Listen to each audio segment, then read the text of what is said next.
A rock star's mansion is supposed to echo with guitars, wild parties, and neon chaos. But here, hidden in the hills of Maui, Steven Tyler's $5 million retreat whispers something else: peace. Vaulted cedar ceilings, infinity pools, and 52 solar panels now surround the man who once screamed, "Dream on," to the world. So why did the wildest voice in rock choose silence? Tonight, we open the door to his private island life, and the fortune, family, and fire behind it. Before the palm trees, before the marble floors of Maui, there was chaos. Not the glamorous chaos of a rock concert, but the gritty kind, from the streets of Bronx, New York. Stephen Victor Tallarico was born in 1948 at Stuyvesant Polyclinic in Manhattan. But his first stage wasn't made of wood and lights. It was the living room of a modest house on Pembroke Drive in Yonkers, where classical piano echoed from his father's fingertips. His mother, Susan, was a secretary with Polish and African-American roots. His father, Victor, an Italian-German musician, was his first teacher, not in discipline, but in music. It was there, between mixed cultures and music sheets, that Stephen began dancing with dualities: order and madness, feminine and masculine, silence and scream. But he wasn't built for classrooms. At Roosevelt High School, Tyler's attention drifted faster than a bass line. Eventually expelled for drug use, he found refuge in the heartbeat of Greenwich Village, where the smell of rebellion mixed with incense, and the music. It never stopped. One day, it did more than play. It struck lightning. Tyler saw the Rolling Stones live, and something inside him snapped, or awakened. Years later, he'd admit, "Everyone told me I looked like Mick Jagger. But I felt like Keith Richards. The chaos, the sound, the bite." He followed that feeling. He sang backup for the Left Bank, too. He flirted with odd jobs and odd songs. But something was missing. A band. A brotherhood. A storm. In the late 1960s, that storm moved to Boston and met its thunder, Joe Perry. Alongside Perry, bassist Tom Hamilton, guitarist Ray Tabano, and drummer Joey Kramer, Tyler didn't just form a band, he birthed a monster, Aerosmith. From the moment they stepped on stage in 1970, something raw and dangerous pulsed. Not yet polished, not yet famous, but alive. In 1973, they released their debut album. Dream On wasn't a hit, at least not yet, but it was a prophecy. Then came Sweet Emotion. Then Walk This Way.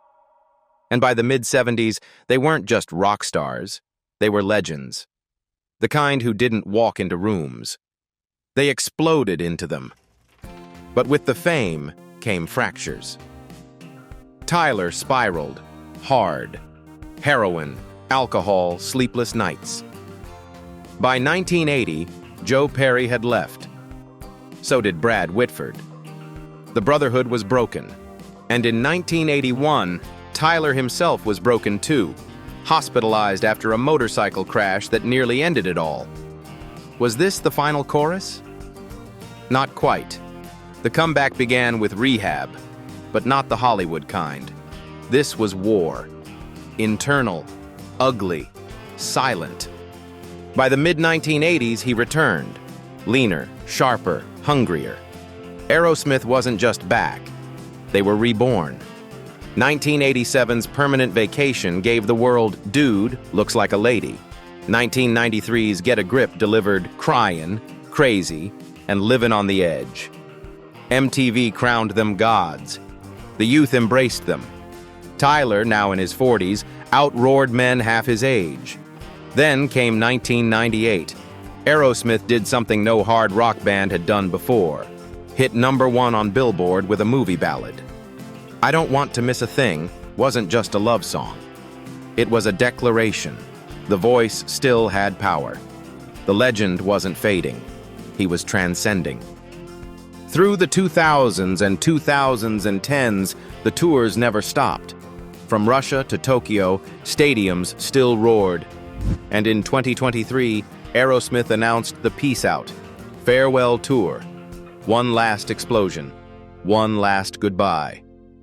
But behind all the lights and fire, something deeper was stirring. Steven Tyler was changing. The man who once sang in flames now longed for water. The screams? He'd done them, mastered them, survived them. But now, he wanted stillness. And so, far from the crowd, far from the madness, he found a hill in Maui. And there, he built not a mansion, but a refuge. But what does peace look like when it belongs to rock's wildest voice? Let's open the gate and find out. Retreat in Maui. At the end of a quiet cul-de-sac in Pineapple Hill, perched high above the Pacific, is a place where the wind doesn't howl, it whispers. This isn't where you'd expect to find Steven Tyler. But here, hidden behind native palms and bougainvillea, the wild voice of Aerosmith has chosen calm over chaos. This is his Maui retreat. A $5 million oceanfront sanctuary with a view so wide, so endless, it feels like the sky is taking a deep breath. Step through the gate, and the first thing you notice is not the extravagance, but the silence. The kind that wraps around your shoulders like silk. The architecture is intimate, not imposing. But look closer, and every inch sings. The vaulted ceilings, carved from warm cedar, reach upward like the inside of a cathedral, echoing with the quiet hum of ocean wind. Italian marble floors shimmer beneath your feet, cool and precise. The air carries the scent of salt, wood, and something older, memory. Inside, 4 bedrooms and 3.5 baths flow effortlessly across 3,315 square feet. But this isn't a house of doors and hallways. It's a canvas of space, open and interconnected, like the chords of a melody that knows exactly where to go next. The kitchen gleams with quartz countertops, hand-polished until they mirror the light. Sapele wood cabinets, rare, dark, and elegant, line the walls with quiet confidence. The living area flows outward to the lanai, where indoor meets outdoor in perfect rhythm.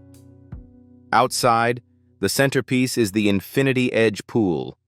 Its water so clear it looks like a continuation of the sky itself. Baja steps welcome slow mornings. A spa tucked beside it offers steam and solitude. You can almost hear the splash of grandchildren, the late-night laughter of old friends, the quiet strum of a guitar under moonlight.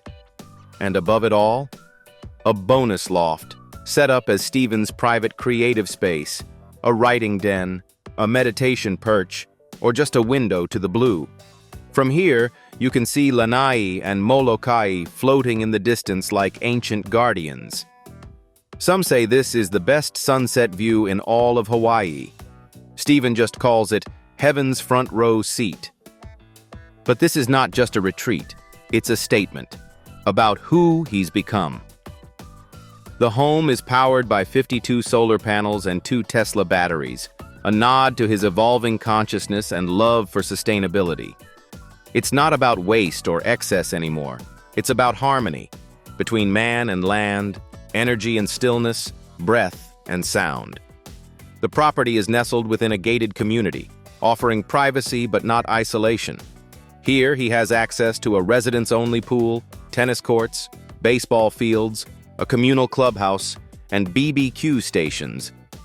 Though most days, you'll find him on the lanai, barefoot, sipping tea, letting the ocean play lead guitar. Locals say he blends in beautifully, not as a celebrity but as a neighbor, eccentric, warm, and oddly peaceful. He shops at local markets, jams with Hawaiian musicians, donates quietly to conservation efforts, and every now and then, he lets out a familiar laugh, that screeching, unmistakable Tyler cackle, just to remind himself he's still got it. But here's the truth. He didn't come to Maui to escape Steven Tyler. He came here to find him. Not the man on stage, not the fashion icon, the lover, the addict, the survivor, but the boy from Yonkers, who once closed his eyes and dreamed of skies like this. And now, with this dream finally carved into cedar and marble, we leave the silence for something louder, the roar of engines, nostalgia and motion. Even in paradise, Steven Tyler needs something that roars, because for a man who once filled stadiums with screams, the hum of a quiet engine just won't do. His garage, whether in Maui or back on the mainland, is more than storage. It's a soundtrack. Each car, a verse. Each engine, a memory. Let's ride through them, one story at a time.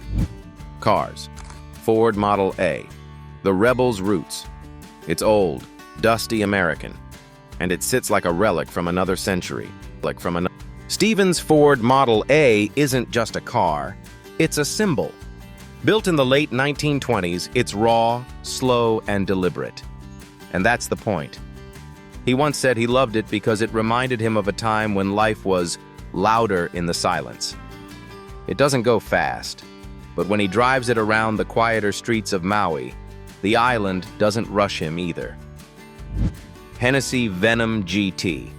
Chaos on wheels. From nostalgia to absolute madness. The Hennessy Venom GT is one of the fastest production cars ever made.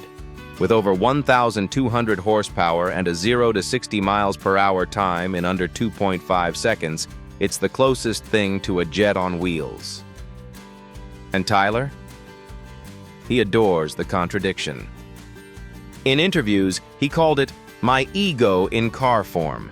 It's the car he takes out when he wants to remember what it feels like to be 25 again. Reckless, invincible, untouchable. There's a photo of him once in aviators, barefoot, leaning on the hood. Sun going down, smile wide, hair a mess. Freedom framed. Kia Stinger GT. The underdog's swagger. This one surprised fans. A Kia? Really? But that's the genius of Steven Tyler. He's not just about brands, he's about feel. The Stinger GT, with its twin turbocharged V6, sleek fastback design, and underdog attitude, mirrors Tyler's love for the unexpected. He once took it for a drive across Maui at sunrise, blaring country music from his solo album. No photographers, no entourage, just the road, the sky, and a man rediscovering his pace. Porsche 911 Turbo Cabriolet 997. Smooth like a hook. Now here's class. The Porsche 911 Turbo Cabriolet 997 generation is a masterclass in balance, speed and sophistication, tradition and danger.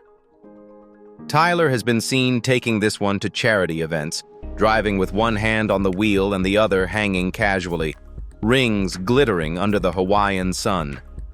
The turbocharged engine hums like a well-mixed track, sharp but never overpowering. And when he puts the top down and lets his scarf catch the wind, it feels like the encore to a perfect concert. Rolls-Royce Corniche. Legacy in leather. This isn't just a car, it's a curtain call. The Rolls-Royce Corniche is old-school royalty. The kind of car meant for legends, not boys. Cream-colored exterior, deep wine-red interior, wood paneling, a steering wheel that feels like mahogany under your fingers. He doesn't drive it often, only on days that deserve reverence. Birthdays, anniversaries, or just those moments when he wants to feel, not famous, but eternal. But here's the twist. Tyler's collection isn't about showing off. It's about remembering. Each car, a mood, a message, a memory of the man he was, the man he tried to escape, and the one he's still becoming. And perhaps that's why, even in Maui, even with the Pacific outside his door, he keeps the engines tuned, the paint waxed, the keys close. Because peace is beautiful, but motion is life.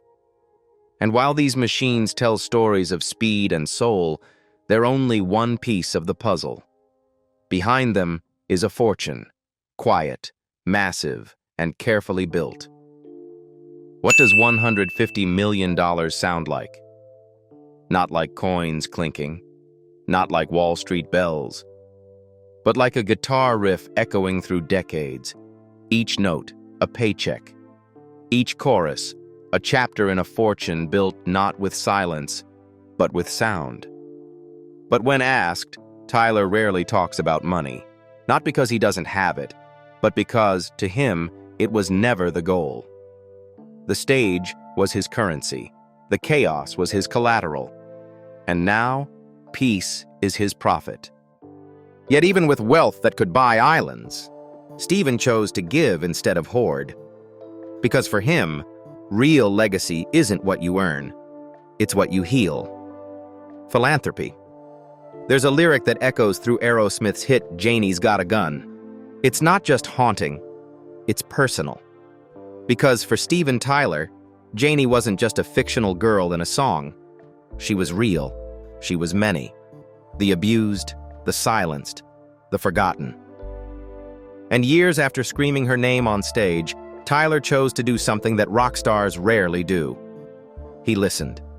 In 2015, he launched Janie's Fund, a nonprofit partnership with youth villages aimed at helping girls who have survived sexual abuse, neglect, and trauma.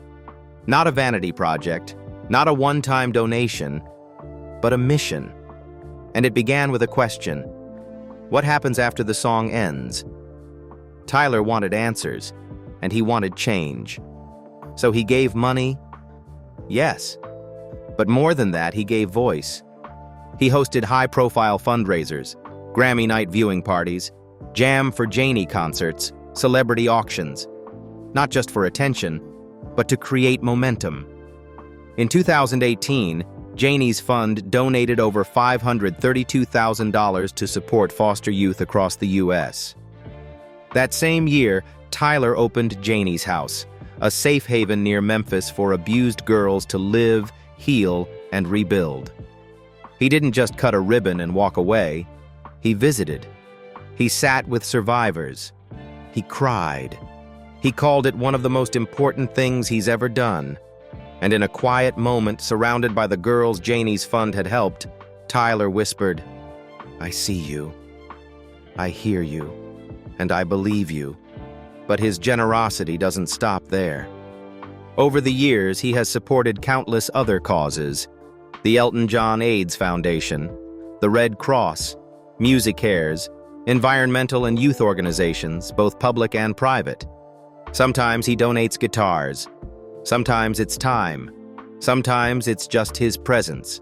And for the people he visits, that's enough. But what makes Steven Tyler's philanthropy different is why he does it. He knows pain. He's faced addiction. He's lived in the shadows of regret. And because of that, he understands the ones who feel invisible. His generosity isn't about redemption, it's about recognition. He gives, not to erase who he was, but to empower those who never got to be. And perhaps that's the most beautiful part of his journey, because for all the chaos he once embodied, Steven Tyler now creates something else: safety. And for Janie, and every girl like her, that's worth more than any song. It's hard to imagine Steven Tyler without a microphone, a scarf trailing from the stand, and sweat shining under spotlights. But here in Maui, there are no crowds, no encore, only wind. And in that wind, something softer begins to sing. Personal life. Today, Steven Tyler wakes up not to tour schedules, but to the sunrise filtering through eucalyptus trees. He brews coffee in silence, plays a few piano notes barefoot. Sometimes, he writes, sometimes he just watches the ocean breathe. This, not the stage, is where his soul lives now. His family, once scattered by the chaos of fame, has become his anchor. He's the proud father of 4, Liv Tyler, his eldest, the actress who inherited his cheekbones and quiet strength. Mia Tyler, his daughter with Serinda Fox, a model, artist, and mother in her own right. Then there's Chelsea and Taj, his children with ex-wife Teresa Barrick. Each one represents a chapter in a story that wasn't always pretty, but was always real. Stephen speaks often of being a better father later in life, of healing old wounds, of showing up not with apologies, but with presence. He once said, "I wasn't always there. But I'm here now, and I've still got time." His romantic life, equally storied. From Serinda Fox, the Warhol muse with whom he shared wild, troubled love, to Teresa Barrick, with whom he tried to build something normal, to Aaron Brady, whose engagement didn't last, but taught him that love doesn't have to be loud to matter. Today, he is not officially married, but he is surrounded by partnerships, with his kids, his bandmates, his past, and perhaps peace itself is his greatest relationship now. Here in Maui, his routines are beautifully simple. Morning walks through native gardens, painting in the open loft with sea air drifting through, jamming with local musicians under a soft, pink sky. Yoga on the deck, where the sun touches skin like a blessing.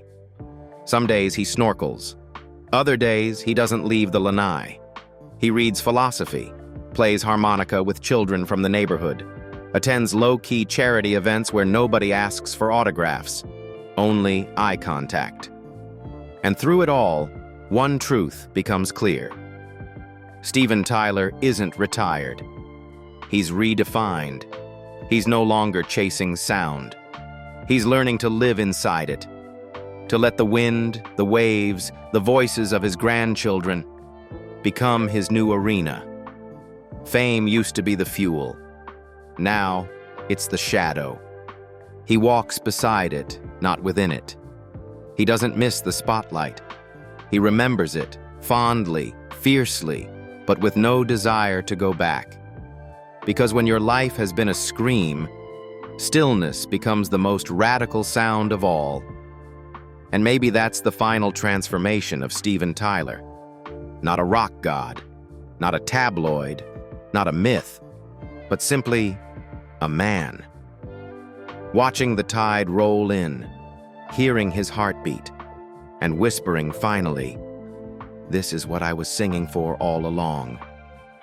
From screaming stadiums to silent sunsets, Steven Tyler's journey proves that even the loudest voices long for peace. Which part of his story moved you most, the wild or the still? Let us know in the comments. And if you felt the rhythm of this life, like, share, and subscribe for more stories where legends live, love, and finally, listen.